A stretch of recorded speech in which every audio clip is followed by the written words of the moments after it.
Here we have a request for the home page, and in response, we're loading the Laravel welcome screen. Let's figure out exactly how that works. I'm going to visit the routes web file, and this is where you'll register all routes for your application. And notice how easy it is. Think of it like this. When the user makes a GET request to the home page, in response, we are loading a view. And you learned a bit about views in the first episode. A view is very much the HTML portion of your code base. So in this case, we want a view called welcome.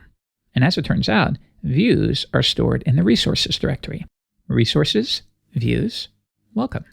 There it is. So notice we have a big block of HTML here, some CSS, and all of those links that you would see when we load the page. Let's update it from Laravel to Laracas. So I will update that to Laracas. I'll save it, and if I switch back and give it a refresh, there we go. But let's change the endpoint for fun. I'll go back to my routes file, and I'm going to duplicate this and register a new one. This time, if the user visits welcome, then in response, we'll do the exact same thing. Okay. So now, if we visit any URI that has not yet been registered, of course, we get a 404. But this time, let's do welcome. And there we go. So now we've effectively said, when the user visits welcome in the browser, in response, I want to load this welcome view. And that's exactly what we have here. Now, as it turns out, there's a number of ways we can return a response. Laravel's pretty smart in that way. So for example, I could return a simple string here, and Laravel will automatically prepare that as a response. So now, if we switch back to the home page, reload, we do get our string.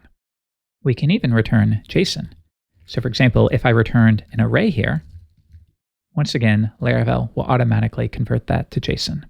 Now, a quick note, I'm using Firefox here that has a number of helpers. If you're using Chrome or Safari, you might instead see something like this, but it's all the same response. Anyways, if we look at the headers, sure enough, we've returned a content type of application/JSON.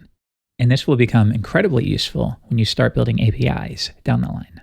So let's finish up by registering a new route and also a new view. All right, route, when the user makes a GET request to, we'll call it test. And by the way, often I'll do a / here, but it's entirely optional. Anyhow, in response, we'll load a closure here where we return a view, and we'll call it test. Now, if I switch back and we visit our website/test, we'll get an exception. Well, let's see. I go to the views directory. No, we don't have one. So I will create that now.